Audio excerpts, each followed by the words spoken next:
Candid अमन, कहानियों का रंगमंच। पिछले भाग में आपने सुना, शाम ढल चुकी थी। हवाओं में एक धीमा सा सन्नाटा तैर रहा था और विला की दीवारें जैसे किसी तूफान से पहले की नमी सोख रही थी। संकल्प रायचंद लौट आया था, चेहरे पर वही थकान, लेकिन अंदर कहीं कुछ और भारी था। वो सीधा कमरे में पहुंचा जहां वेदिका थी। वेदिका बिस्तर के कोने पर बैठी थी, किताब हाथ में थी, लेकिन उसकी नजरें दूर कहीं भटक रही थी। एसआर की मौजूदगी ने कमरे की हवा बदल दी थी। वो चुपचाप आया और किताब उसके हाथ से लेकर साइड टेबल पर रख दी। इस हरकत में कुछ कड़वा था, कुछ बेचैन करने वाला था। वो वेदिका के करीब आया, उसकी बाजुओं को थाम लिया। स्पर्श सख्त था, लेकिन दिल टूटा हुआ था। एसआर का चेहरा सवाल और डर से भरा था, वो डर जो सिर्फ खोने से होता है। एसआर के भीतर अब भी युक्ति की यादें धड़क रही थी। उसका विश्वास टूटा था, वेदिका के भाई पर और रिश्तों पर। उसके शब्दों में वेदिका को वो सच सुनाई दिया जिसे वो जानना नहीं चाहती थी, लेकिन नजरें उसने झुका ली। एसआर पलटा और जाने लगा, पर तभी वेदिका ने पीछे से आकर उसे अपनी बाहों में कस लिया। एसआर रुक गया, उसकी सांसें थम गई। उस एक चुप्पी में जो कहा गया वो किसी चीख से ज्यादा असरदार था। अब आगे एसआर के कदम जैसे जम गए थे जब वेदिका ने पीछे से उसे थाम लिया था। उसकी हथेलियां एसआर के सीने पर थी और चेहरे उसकी पीठ से लगा हुआ था। वो स्पर्श ठहरा हुआ नहीं था, वो एक सवाल था, एक रिक्वेस्ट थी और शायद एक माफी भी। एसआर ने अपनी आंखें बंद कर ली। कुछ सेकंड्स के सन्नाटे के बाद वो धीरे से पलटा। उसकी आंखों में अब भी वही गुस्सा था, लेकिन उसके लिए नहीं। उसने वेदिका को अपनी बाहों में भर लिया। एसआर ने कहा, तुम उसके जैसी नहीं हो वेदिका, और शायद इसीलिए मैं तुम्हें कभी दर्द में नहीं देख सकता। उसकी आवाज भरी हुई थी। एसआर ने अपनी बात जारी रखी, लेकिन मैं ये भूल नहीं पा रहा कि मेरी बहन ने उस रात कितना सहा होगा जब उसने वैदिक के मुंह से वो सब सुना होगा। वो पल, वो हर लफ्ज उसके सीने में तीर की तरह धंसे होंगे। वेदिका एसआर के सीने से लगी हुई थी। उसकी आवाज धीमी थी लेकिन सच्ची थी। मैं आपकी बहन के साथ हुआ वो सब सही नहीं मानती हूँ एसआर, लेकिन शायद आपको अपने प्यार से थोड़ा हील करने की कोशिश जरूर कर सकती हूँ। एसआर ने वेदिका की तरफ देखा। उसकी आंखों में पहली बार आज सुकून था, लेकिन वो पल लंबा नहीं चला। वेदिका ने एसआर से पूछा, क्या आप अंबर को वापस लाने के लिए कुछ नहीं करेंगे? वो भी तो आपकी बहन ही है ना? एसआर की पलकों में फिर से वही तीखापन लौट आया। तुम्हें क्या लगा मैं अंबर को उस आदमी के पास छोड़ दूंगा? मैंने पहले ही उसे वहां से निकालने का इंतजाम कर लिया है। वेदिका थोड़ा हैरान हुई। आपने क्या किया एसआर?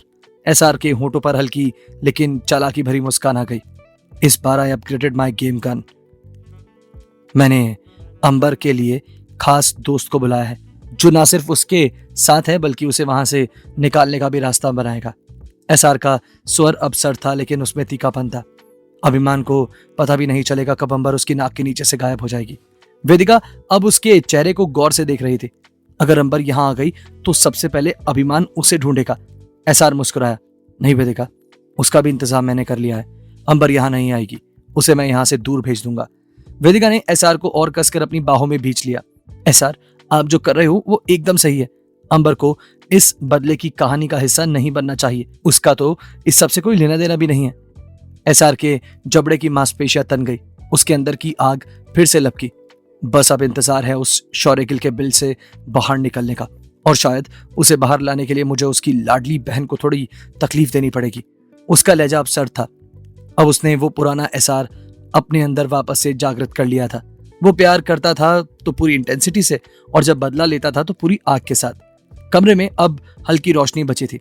एसआर खिड़की के पास खड़ा था। उसकी आंखें बाहर दूर अंधेरे में कहीं गड़ी हुई थी, जैसे वो कोई गहरी प्लानिंग कर रहा हो। वेदिका ने उसकी पीठ पर हाथ रखते हुए कहा, आप कुछ सोच रहे हो? बताओ मुझे।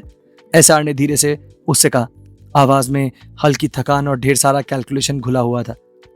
अब वक्त आ गया है वेदिका, शौर्यगिल को उसके बिल से बाहर खींच के निकालने का। बस यही सोच रहा हूं, ऐसा क्या किया जाए कि वो खुद चलकर बाहर आ जाए। वेदिका कुछ पल चुप रही, फिर उसने धीरे से कहा, ऐसा क्या करने वाले हो आप? एसआर ने चेहरा मोड़ते हुए उसकी तरफ देखा। हल्की सी मुस्कान थी, वो वाली जो वेदिका को हमेशा बेचैन कर देती थी। नताशा खुद करेगी ये काम। वेदिका का माथा सिकुड़ गया। नताशा?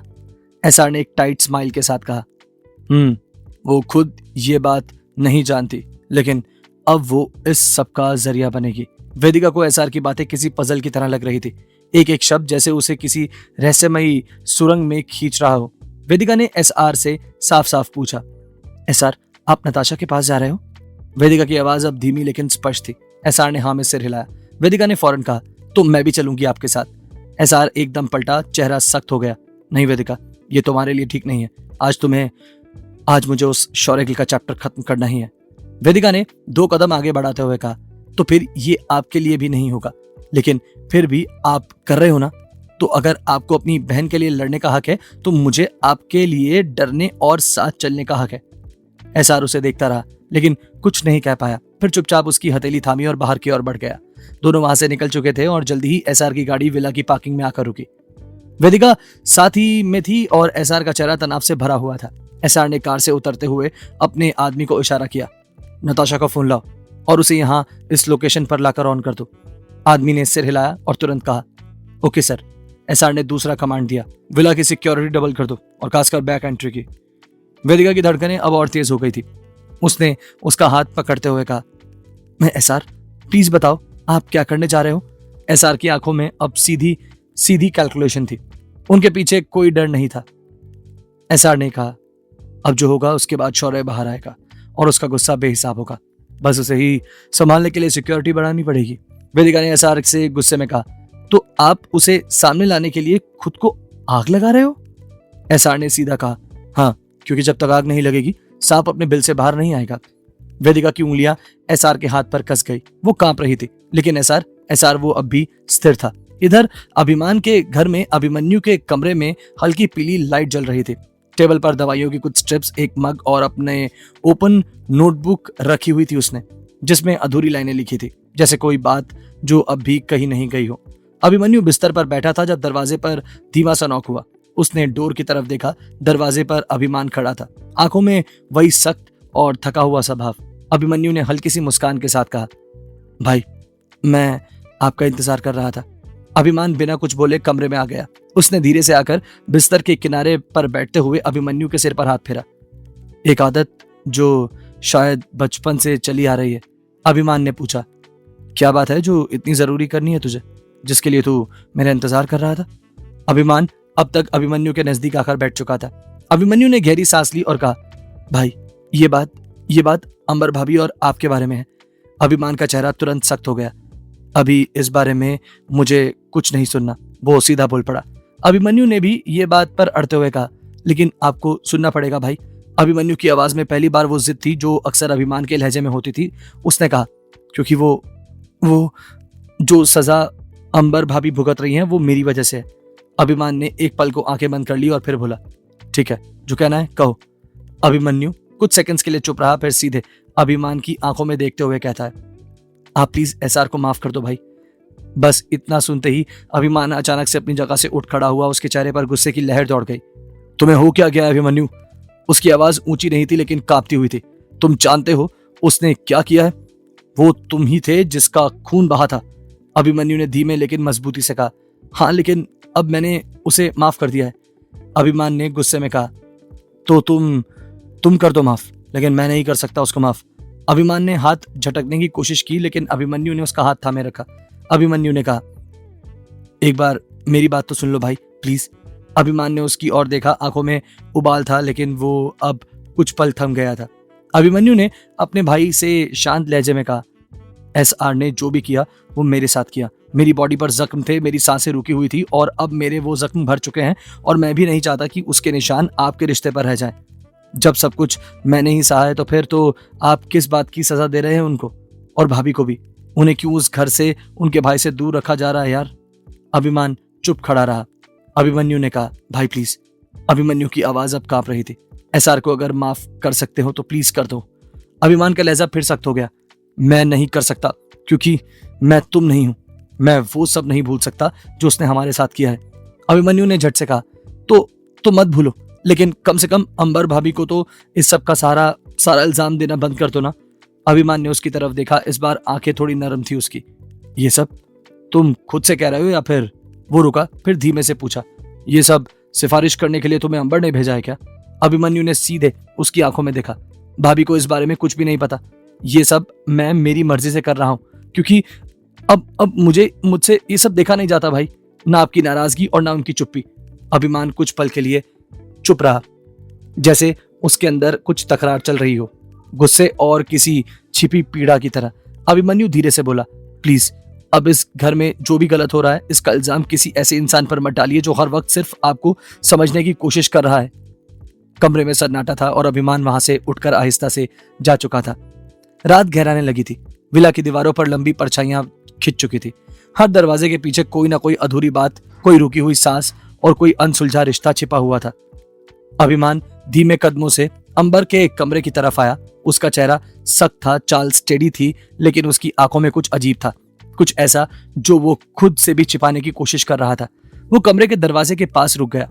अंदर से कोई आवाज नहीं आ रही थी। उसने हैंडल पर हाथ नहीं रखा, बस दीवार से टिककर खड़ा हो गया, जैसे कोई सवाल उसके सीने में उलझा हो। कुछ पल तक वो वहीं खड़ा रहा, फिर उसने सिर थोड़ा सा मोड़ा और कमरे के आधे खुले दरवाजे के अंदर झांका। अंबर अकेली बैठी थी। उसकी पीठ खिड़की की ओर थी। वो किसी किताब की तरफ देख रही थी, लेकिन पन्ने पलट नहीं रही थी। उसका चेहरा साफ नहीं दिख रहा था, लेकिन उसकी उंगलियां बार बार अपने दुपट्टे के किनारे को मोड़ रही थी। ये उसकी नर्वस आदत थी। अभिमान ने वो हरकत देखी और उसी पल उसे कुछ याद आया। एसआर ने भी जो किया वो मेरे साथ किया था, और अगर मैं उसे माफ कर सकता हूं तो आप क्यों नहीं? भाभी को कुछ भी नहीं पता। ये सब मैंने अपनी मर्जी से कहा है। मुझे इस सब में उनको नहीं देखना। ना मैं आपकी नाराजगी देख सकता, ना उसकी चुप्पी। वो आवाजें कमरे से बाहर, दीवारों से नहीं, अभिमान के भीतर से गूंज रही थी। उसने धीरे से अंबर की ओर देखा, जैसे पहली बार उसे देख रहा हो। अंबर की आंखें अब खिड़की के पार कहीं खोई हुई थी। वो किसी से कुछ कहे बिना बहुत कम बोल रही थी और कहीं खोई हुई थी। वो किसी से कुछ कहे बिना बहुत कुछ कह रही थी। अभिमान ने मुट्ठी हल्के से भींची। चेहरे पर कोई भाव नहीं था, लेकिन आंखों में हल्की सी नमी थी, जिसे उसने पलके झपकाकर छुपा लिया। वो पलटा, बिना कुछ कहे, बिना कोई आहट लिए, लेकिन जाते जाते एक आखिरी बार दरवाजे की तरफ देखा। अंदर बैठी अंबर अब भी वही थी और शायद वही रहेगी अगर वो खुद ना बदला। क्या अभिमन्यु की बातों से होगा अभिमान का हृदय परिवर्तन?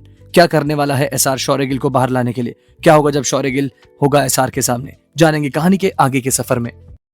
सुनते रहिए कैंडिड अमन।